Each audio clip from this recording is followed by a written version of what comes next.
কৰি আছেনো এয়া লওক মই বজাৰকেইটা কৰিয়ে আনিলোঁ তুমি ঠিক সময়তে বজাৰ পাতি লৈ আহিলা মই আকৌ বকুলক পঠিয়াম বুলিহে ভাবিছিলোঁ মই থাকোঁতে আকৌ বকুলক কিয় বজাৰলৈ পঠিয়াবলৈ তোমাক হ'লে বজাৰৰ কথা ক'লে দেউতাৰে বেয়া পায় কয় তাৰ জানো বেলেগ কাম নাই মোৰ কাম থাকিলেও মই টাইমত আহি বজাৰকেইটা দি যাম নহয় বকুলক নপঠাব এইবোৰৰ কোনো বিশ্বাস পইচা মাৰি চাফা কৰি দিব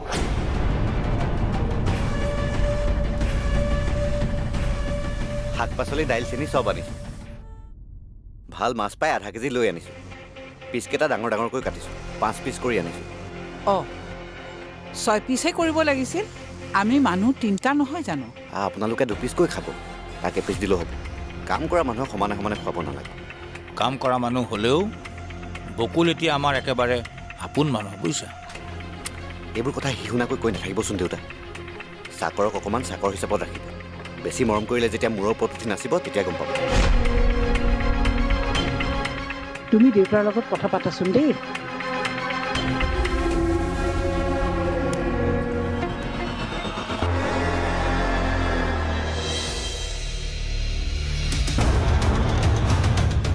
দেউতা চাওঁ আপোনাৰ মোবাইলটো দিয়কচোন পেঞ্চনটো সোমাল নাই চাই দিওঁ জানো মেছেজ আহিছিল নহয় হ'লেও এবাৰ চেক কৰি দিওঁ দিয়ক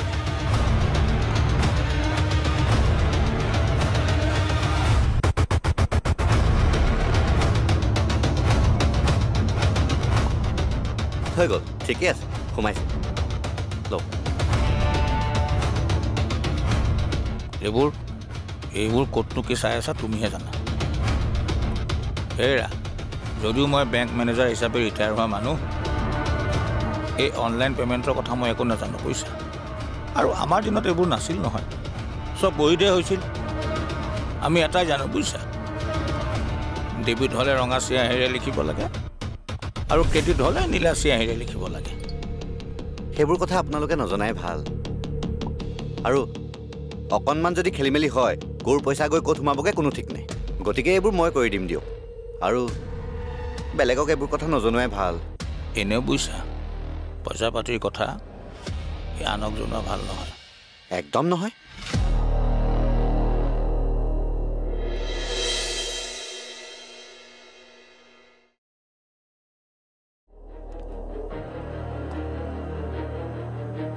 শুনা মই অলপ বজাৰৰ পৰা আহোঁ ঘৰত খবৰটো দিলানে কোনটো খবৰ আমি যে দেওবাৰে যাম সেইটো কথা আমাৰ যোৱাটো দেখোন ফাইনেল হোৱাই নাই ফাইনেল কৰিবলৈ আৰু কি আছে সেইদিনাই তোমাক কৈছিলোঁ দেখোন যাম বুলি এনেকৈ বহুতবাৰ যাম বুলি আমাৰ যোৱাই হোৱা নাই আগৰ কথা বেলেগ এইবাৰ নিজৰ কামত যেতিয়া কেঞ্চেল কৰিব নোৱাৰি বেলেগ কাম থাকিলেও বাদ দিব লাগিব নিজৰ কাম ভাই ঘৰটো বিচাৰি যোৱাটো নিজৰ কাম মা দেউতাৰ খবৰ ল'বলৈ যোৱাটো আনৰ কাম নেকি অযথা তৰ্ক কৰি নাথাকিবা ফোন কৰি ঘৰত কৈ দিয়া যে আমি দেওবাৰে যাম মা নাথাকিলেও দেউতা কিন্তু ঘৰতে থাকিব লাগিব আৰু ঘৰলৈ যাম বুলি তুমি কথাষাৰো ক'ব নোৱাৰানে আৰে কৈছোঁ মাক কালিয়ে ক'লোঁ যাম বুলি তেন্তে কৈ নিদিয়া কিয় কথা বহাই আছা কথা মই ভৰাইছোঁ নে তুমি ভৰাইছা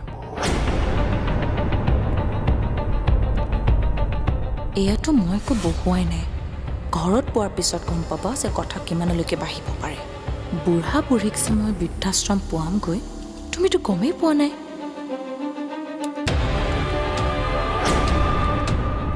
বজাৰ তজাৰ কৰি আহিলে যেতিয়া ভাতকেইটা খাই যোৱা আজি নাখাওঁ দিয়ক আজি ঘৰতে খাম দেওবাৰে বোলে ৰণহঁতো আহিব জানা দাদাহঁত আকৌ কিয় আহে কি কাম আছে ইয়াত হেৰা ঘৰৰ ল'ৰাটোৱে আৰু কিবা কাম লৈ ঘৰলৈ আহিব নেকি এনেই আহিব আমাক দেখা কৰি যাব দাদা ইমান ব্যস্ত মানুহ এনেই দেখা কৰিবলৈ নাহে নিশ্চয় কিবা কাম আছে আজিকালি দৰকাৰ নহ'লে কোনে কাৰ খবৰ ল'বলৈ আহে মই কিন্তু আহোঁ দেই মা অইন নহ'লেও মই আপোনালোকৰ আশীৰ্বাদ ল'বলৈকে আহোঁ আৰু অহাটো মোৰ দায়িত্ব মানুহৰ দায়িত্ব কৰ্তব্য এইবোৰৰ যুগবোৰ সলনি হ'ল বুজিছা আগৰ দৰে হৈ থকা নাই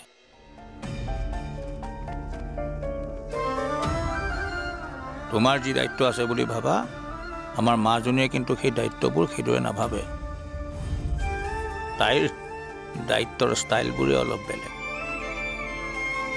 হ'লেও মাজনী ককাইকতকৈ বহুত ভাল দেই ৰীণাই নিজৰ ছোৱালীৰ আচল কথা গম পালেতো সৰ্বনাশেই হ'ব যে তাইও মোক সম্পত্তিৰ কাৰণে ফোন কৰি কৰি কিমান আমনি কৰি থাকে দেওবাৰে আহিব ন অকলে আহিবনে বোৱাৰীও আহিব সপৰিয়ালে আহি আমাক লগ কৰিব তেনেহ'লে দেওবাৰে আমিও আহিম দিয়ক আমি আহি আকৌ এবাৰ দেখা নকৰিলে বেয়া পাব নহয় তোমালোকক লগ নাপালে দুখ নাপায় কিন্তু আমাৰ দুজনক লগ নাপালেহে দুখ পাব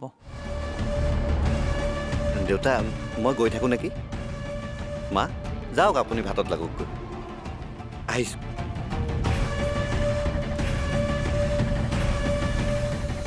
ৰণ আহি মাজনীৰ আগত ঘৰ মাটিৰ কথা ক'ব নেকি বাৰু তাৰ উদ্দেশ্যৰ কথা গম পালে মাজনীৰ খঙে উঠিব তাক গালি পাৰি দিব হেৰা কি ভাবত আছা হা ল'ৰা বোৱাৰীক কি খুৱাবা সেইটোৱে ভাবি আছা নেকি নাই তাহাঁতে আহি আমাক কি খুৱাব তাৰেহে চিন্তা কৰি আছো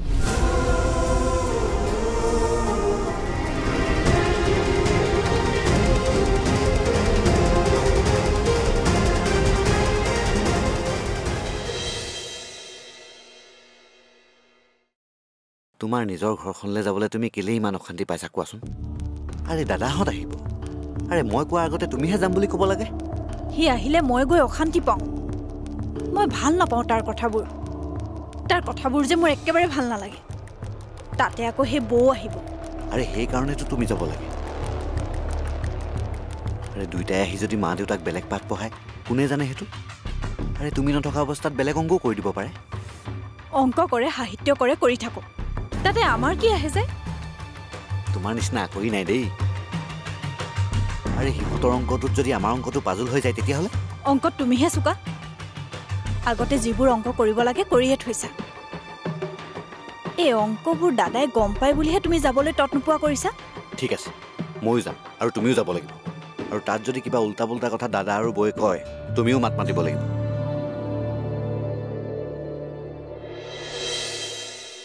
নহয় তোমাৰ মা দেউতাৰ ঘৰ ন তাত মাত মতাৰ অধিকাৰ তোমাৰহে আছে দাদাৰ যিমান অধিকাৰ তোমাৰো সমানেই দেই আৰে নিজৰ অধিকাৰ তুমি কিয় এৰি দিবা প্ৰেক্টিচ কৰা এনেকুৱা চোকা চাউনি তাতো দিব লাগিব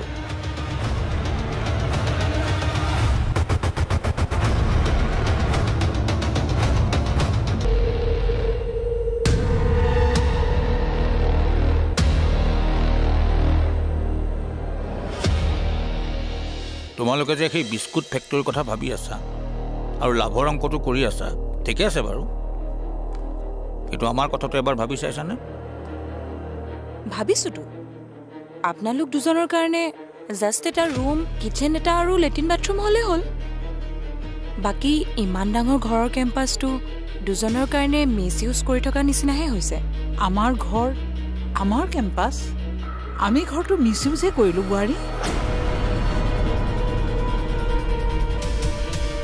মা তই মনে মনে থাকচোন দেউতাক এওঁৰ লগত কথা পাতিবলৈ দে চাওক দেউতা লিপিয়ে কোৱাৰ দৰে ঘৰটো মোৰ নামতে কৰি দিয়ক নহ'লে এইবোৰ এনেই অশান্তি হৈ থাকিব বাহ ইয়াত দেখোন ঘৰ চৰ দিয়াৰ কথা চলি আছে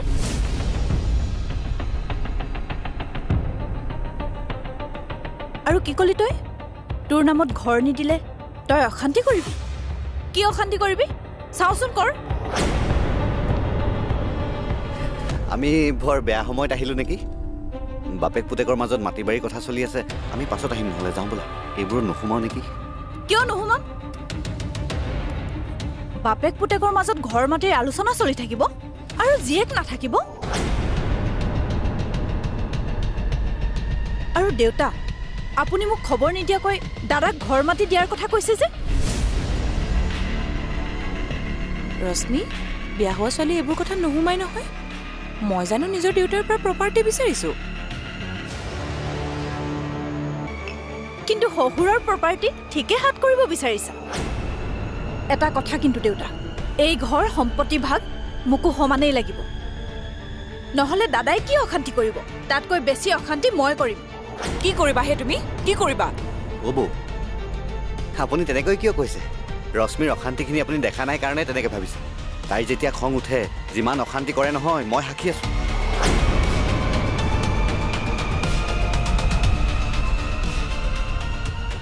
সঁচাকে কৈছোঁ। মই যদি একো নাপাওঁ মই কেছ কৰি দিম। মোৰ দেউতাৰ সম্পত্তিৰ ওপৰত কাৰো কেছ নাকাটে, বুজিলি? চাবি নেকি লিগেলি মোৰ লগত লাগিছাচোন। মনে মনে থাক।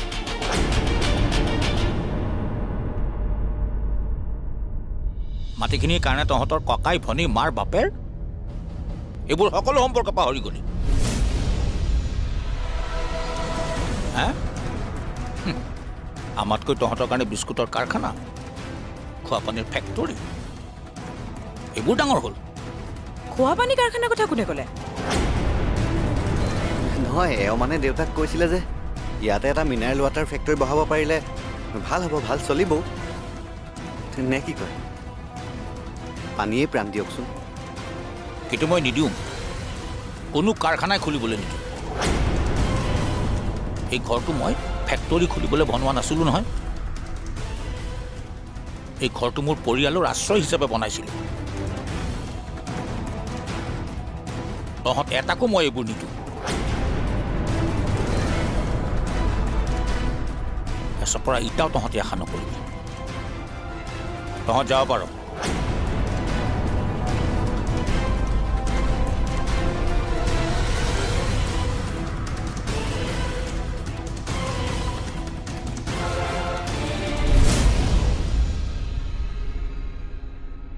ছাৰ চব ৰেডি হৈ গ'ল, ভাতকেইটা বাহু ৰ'ব। ৰচোন, এই কাক তই এই বিধে বিধে বনাই খুৱাব খুজিছ? দাদা আৰু বৌহঁতক। নালাগে, সিহঁতক ভাত খুৱাই লাভ নাই। ভাত নাখায় সিহঁতে। ইমান দিনৰ মূৰত দাদা বৌহঁত ঘৰলৈ আহিছে, ভাত সাজো নোখোৱাবনে? সিহঁত এইখন ঘৰৰ মানুহ নহয়, সিহঁত হ'ল বেপাৰী। ব্যৱসায়ৰ ফেক্টৰীৰ কথা পাতিবলৈহে ইয়ালৈ আহিছে। এইখন ঘৰৰ ল'ৰা বা বোৱাৰী হৈ অহা নাই। ব্যৱসায়ৰ কথা পাতিবলৈ অহা মানুহক ভাত খুওৱাৰ কোনো প্ৰয়োজন নাই। কথা পাতি গুচি যাব। কিন্তু আপোনাৰ নাতিটো সেইটো ব্যৱসায় কথা পাতিবলৈ অহা নাই, তাকো লঘোণে ভোকে পঠাই দিবনে ছাৰ? যিও ক'লে গ'ল। অলপ আগত মোৰ লগতে খেলি আছে, বাহিৰলৈ গ'ল নেকি?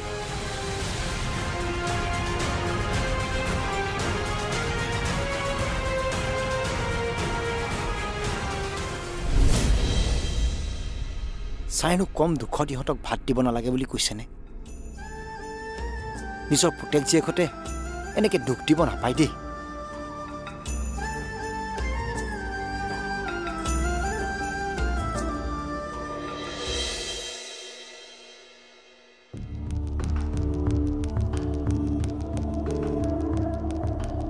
তোমাৰ দেউতাৰ পৰা চিধা আঙুলিৰে ঘিউ উলিয়াব নোৱাৰি। যি দেখিছো আঙুলি বেকা কৰিবই লাগিব। কি কৰিবা তুমি? চাই থাকা মই কি কৰিব পাৰোঁ। ভালকৈ ক'লে নামানে নহয়। সময়ত মই কিমান বেয়া হ'ব পাৰোঁ বুঢ়াই গম পাই যাব। বিস্কুট ফেক্টৰীৰ কথাটো এতিয়া বাদ দিয়াই ভাল হ'ব নেকি? তুমি মনে মনে থাকা, অনবৰতে খালি পিছুৱাই যোৱা কথা।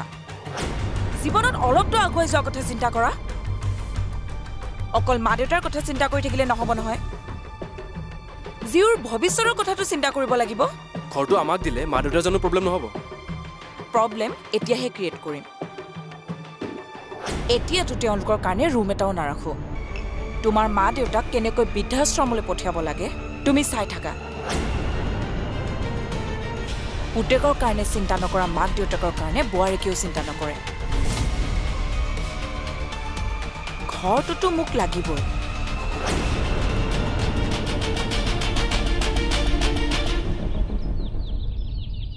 ছাৰ ছাৰ ঐ এয়া মই আপোনাক ওপৰ তল গোটেইখন বিচাৰি ফুৰিছোঁ। চাহ লওক ছাৰ। কিনো চাহ ভাত খাবিও, এইবোৰ খাবলৈ কিবা মনে নোযোৱা হৈছে। সেইবোৰ নকৰিব ছাৰ।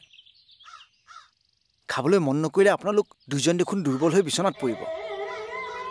আপোনালোকে যদি একো নাখায় মোৰ কি অৱস্থা হ'ব ছাৰ?